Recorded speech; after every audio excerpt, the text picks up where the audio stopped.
Hello, this is Jim Schaefer, host and executive producer of Rip Rap, the academic book television program. My guest today is Pamela, and we're going to talk about her books on improvisation. How did you get involved with this? How did this start up as your moment, your initiative? Part of it was a passion. Of course, everything starts from that passion. When I was a child, I used to practice my piano repertoire and my violin and singing and then the organ, which I started a little bit after the other instruments.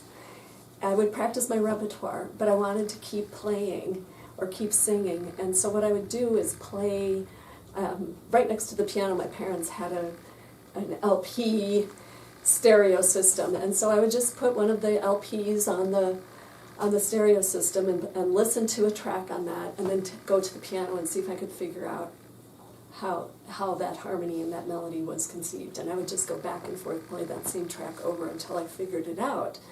And then once I figured it out, I wanted to see if I could do more with it. So it was just kind of a personal challenge, and I mean, I always liked puzzles and games when I was a kid, and it was my own musical game, and I just did it for my own enjoyment. I didn't really no one was teaching me that because most teachers just taught repertoire. So I did that throughout my childhood, and it was wonderful. I mean, my happiest moments were just spent trying to figure out how does that work, and what else can I do with that. One of the themes in this book and in conversation is the instrument. And it varies, whether it's an organ or harpsichord or clavichord or piano, you know. And I'm fascinated with your insights in this because you've played all of them, and you've worked with them. Yes. One of my dear friends who was also working in Sweden was studying the clavichord and went to research in Leipzig in various places, historical music instrument museums, how the early clavichords were built. It turns out that was Bach's preferred keyboard instrument because it teaches so much about technique. And so what I did in Sweden is I developed classes of improvisation on the clavichord. So they were learning how the soundest keyboard technique, because the clavichord demands it. It doesn't sound good. It sounds like have any much sizzling bacon if you don't use the proper arm weight, if the ergonomics of the bone position, really, of the arm are not in perfect alignment with the keys that you're playing. The sound will really let you know that the technique is not optimal. And so I thought, rather than try to work with students on teaching them how to have this optimal technique while they have this visual aspect of the music in front of them, erase the visual part so that their aural synapses are all the more open, and they're just improvising. They're learning little patterns with which to improvise, and at the same time perfecting their technique and responding to the instrument with what they're doing. This is the unfortunate thing about training that is only repertoire based, that the people who are wed only to the score in front of them tend to become very visually oriented at the expense of some of the aural perception. And so, of course there are brilliant repertoire players. There are, millions of them, and people who work very hard for that. But I really find if people have studied improvisation and have taken the time to learn technique on a very specific instrument like the clavichord, their playing will breathe more. It will sound more human.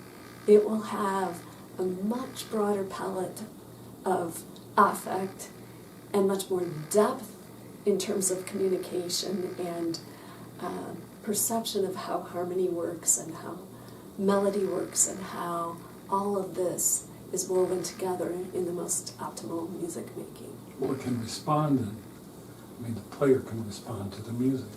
That's the key word, John. Responding to the music, responding to the instrument, rather than imposing an idea of this is how this has to be played, or this is how my technique works, I'm going to put that on any instrument. each instrument has a different character when you're a keyboardist. I mean, a trumpeter can carry his or her own instrument around, so they know their instrument intimately. But when you're a keyboardist, you have to be prepared to respond to each new nuance of each new instrument. And the art of improvisation. I've been asked this by colleagues, why Bach? Bach is so difficult, Bach is so complex. But there are a few reasons for that. First of all, when a student will go to a music conservatory or university training, their music theory classes that they begin as freshmen and continue then for multiple years generally start for at least the first 3 semesters with 18th century melody and harmony. It's considered the foundational work for the 19th, 20th, 21st century music. And that study culminates with Bach. Most music students are asked to be able to analyze a chorale of Bach. A chorale is a piece in miniature. It can fit on one page, but the harmony is complex, it's sophisticated, it moves smoothly from one key to another, which is not easy to do if you don't know the secrets of how to do it. I mean, it's a very studied art. And encapsulated in a Bach chorale is everything an improviser really needs to know. So I have taken then Bach chorales, you have a beautiful melody, and you have a strong bass line underlying it, so those outer voices are key.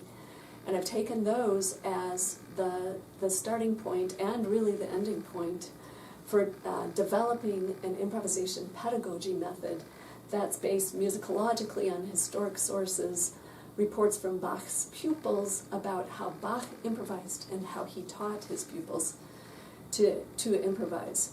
So that addresses today's practice of how students are taught music theory. The other thing is, if one wants to improvise, if it's possible for them to learn how to improvise in an 18th century style, then any pattern language of harmony will be accessible to them. Because Bach's harmony changes on the quarter or even eighth note in his chorales. In 19th century music, the music expanded. You know that the symphonies get longer and longer the later the composer's date is. They're expanded in terms of time, but the harmony isn't as compact. It's stretched out, so the same harmony will be treated for a half a page versus one chord, one quarter note. And the tertial harmony, the harmony that's stacked in thirds, at the time of Bach, those thirds were stacked up even more in the 19th century. So Bach used 7th chords, but then they started using 9th, 11th, 13th chords. So it was expanded horizontally, it was expanded vertically, but the basic premise is still there. And if a person can learn how to improvise in miniature, they're going to be much more successful in the symphonic style that's an expansive style. We should talk a little bit about this wonderful series you have called The Muse, which I find fascinating itself, because how do you define muse? Muse, I love the word because it can mean many things. It's, of course, has the traditional Greek goddess of inspiration for an artist or musician, poet.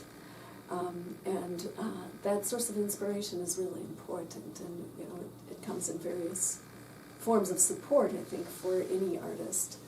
But muse also means to ponder, to have the childlike ability to study the wings on a ladybug and not be pressed by the clock or needing to be somewhere or having a final goal, but much more enthralled with the journey, with each step along the way. And again, it's a mindset that children have, but that is taught out of them somehow with deadlines and due dates and requirements and that kind of thing. So I'm trying to reclaim it as an adult.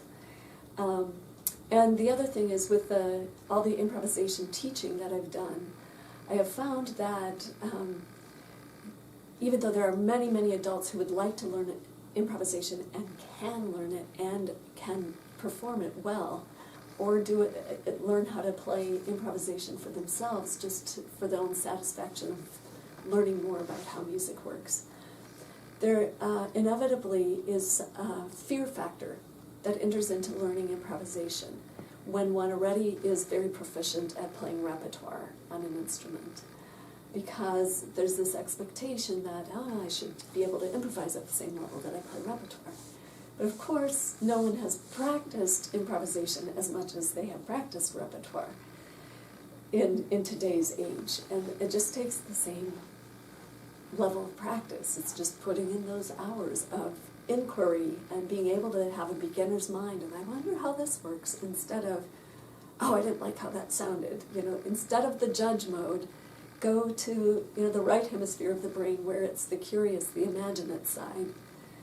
And I thought, what better place to start than with children? So I had started composing songs for children over a decade ago, and just over the years with my own children would sing it to them to teach them various concepts about how language arts worked, or parts of speech, or science activities like how do volcanoes emerge, or what are the layers of the earth, and creating songs about that as I pushed them on the swings in the playground. And they would have these fun activities that involved a lot of movement and music at the same time, so they were learning. And then I thought, for people to really embrace improvisation, they need to start when they're children and have it completely infused into their music making. That was one of my goals with Muse. And the other, a couple of the other ones are to keep music in the schools. Music is critical. It's not an appendage that can be lopped off. It's considered maybe as a special or as an enhancement or something, but it's really integral. And historically, from early, again, the Greek times and before the Common Era already, it was documented that the power of music was able to convince people of certain concepts of religious beliefs, or of the need to go to war or to make peace, or how to celebrate. The power of music helped students retain concepts. And this is what we need to keep and to promote and to enhance, to grow in the schools. We really need more music. And so I composed pieces that teach academic concepts through music. So there's songs that have the academics embed into them. So these songs about the language arts and the math, cycles of time, and science are in my Muse at school. I have a volume called Muse in Peace, and that volume teaches children how to discover peace within. I studied a fair amount of psychology, and one of the techniques for calming people who have experienced trauma. For instance, Vietnam War veterans had PTSD, and one of the techniques that was developed and proven successful to work with victims of trauma, rape victims, and any kind of trauma that people encounter, was EMDR, eye movement desensitization and reprocessing. And this involves either a tapping back and forth, left to right. It can involve a visual cue to make the eyes move back and forth, right to left. It can be some sort of buzzing mechanism that would be placed on the shoulders or back or anywhere. And what it does is it helps a person move from the amygdala, this fight or flight portion of the brain, into the prefrontal cortex, where the information that has transpired, the trauma that has transpired, can be processed in more in language, verbal language, to talk about what happened, and then how to strategize how to deal with what happened in a more rational, logical, but also creative way. So I wanted children to be equipped with that, to find inner peace. So I wrote the song, I'm going to tap peace in my soul, soul. I'm going to tap peace in my soul, soul. And I tried it out on classroom after classroom. And I was often given classes who were just coming in from recess, and preschool students, elementary students, and adults even, and I've tried it on children who are coming in and wild and excited and revved up from their time outside. And we sit in a circle and we sing our tapping song, and it's amazing. Their breathing slows, their eyebrows lower, their jaw becomes relaxed, their shoulders relax, they have a deeper inhalation, a more proper singing inhalation, and then we start singing together and they're calm. So they're building strategies for how to calm themselves. Then this book, Muse and Peace, develops. I have many songs about peace and how to find inner peace, historical examples of how music was used as music therapy, David playing his harp for King Saul, the really first example of music therapy. But I also have then songs about people who have made the world a more peaceful, just place. So there's a song about Wangari Maathai, who won the Nobel Peace Prize for starting the Greenbelt movement in Kenya, a movement that spread to 30 countries in Africa and helped stop famine and empower women to work and get paid for their work and feed countless hundreds of thousands of people. She was an amazing, humble figure who started by planting a seedling and empowering other women to do the same. I have a song about MLK Jr., about Mahatma Gandhi, the Dalai Lama, Mother Teresa, figures in the world who have given a vision and have done work to make the world a better place so that children can be inspired to know they can do that too. Well, in this moment, we just had the Paris attack, Yes. and one of the commentators was saying, we don't know what the effect is on the children Oh, and the children. who've seen this. Right. So maybe this is the kind of thing that could give them, I mean, they need to have relief. They do. They need to have some way of sorting out how to They do. live in this mess. They do. They need to know there's a safe place in the world for them. You know, And one of the ways they can implant this in their souls is you're talking about music. PTSD, and I know from other research and reading I've done, people with PTSD, it's the same thing for any brain injury. That in a confrontation, it goes to a part of the brain that has been injured, Yes. and they overreact. Yes. So if there's a way to bring them back to a rational, thing, then they can find peace. But otherwise, I mean, I've had students who coming back from Afghanistan, Iraq, who have PTSD, and if they get in a confrontation, they're a mess. Yes. Yeah. And they know it, and they suffer a lot. Oh, it's hugely painful. I mean, it's emotionally painful as well as physically, and it's really a matter of building a system of support, but also a set of strategies. It's also a way for music is integral to our Again, existence. It is. It is.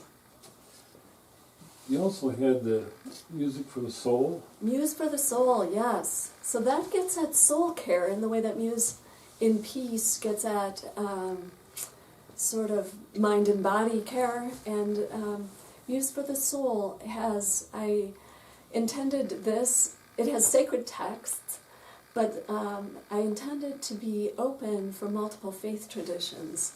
So there's a large emphasis on psalms, which are shared by multiple faith traditions, and the concept of psalms. So I wrote a psalm for children where it's, make a joyful noise unto the Lord, make a joyful noise noise, so they can sing that. But then, make a crying noise unto the Lord. Make a crying noise. Make an angry noise unto the Lord. Stomp, stomp. And they come up with their own actions that go with that. But so that they know that it's okay to express themselves, that God can handle any expression that they bring to God. What God wants is a relationship. And it also teaches them how to find their voice and how to learn how to ask for help. So there is some work in this about having positive self-perception versus negative self-perception. And how does one deal with negative self-perception to move toward a positive self-perception, especially when one has been traumatized or hurt in various ways, abused by adults or by people they thought they could trust. So soul care has elements of that. There are Bible stories because many of these stories, whether people are religious or not, have some sort of message to them. David and Goliath, for instance, or the idea of the Exodus. Of course, this is an important commemoration for Judaism and the Jewish faith, and it's something that's important, I think, to recount, to retell. This is part of the Hebrew tradition, is to keep telling the story so that atrocities such as the Holocaust that have occurred will not recur. And steeping children into the integrity of having a moral compass that can be developed again through story and through song. And so then I also, for those who would like to use it in context of church or liturgy in Christian traditions, there are songs that teach children about how the liturgical year functions. What time is it in the church year? What color will we see today? It's Pentecost in the church year, and green is the color we will see today. And that's for every season of the church year. Why is it that color? And then the song goes on to explain, okay, what is Pentecost, and what are the colors, and why are they chosen, and what happened then? So again, it's asking questions to evoke curiosity in the minds of children about, oh yeah, why do I see green up on the altar and the banners in front and the stoles of the clergy or the alms? And then I have some liturgical events as well, some liturgical theater that can be used in church school classrooms or can be used as parts of services.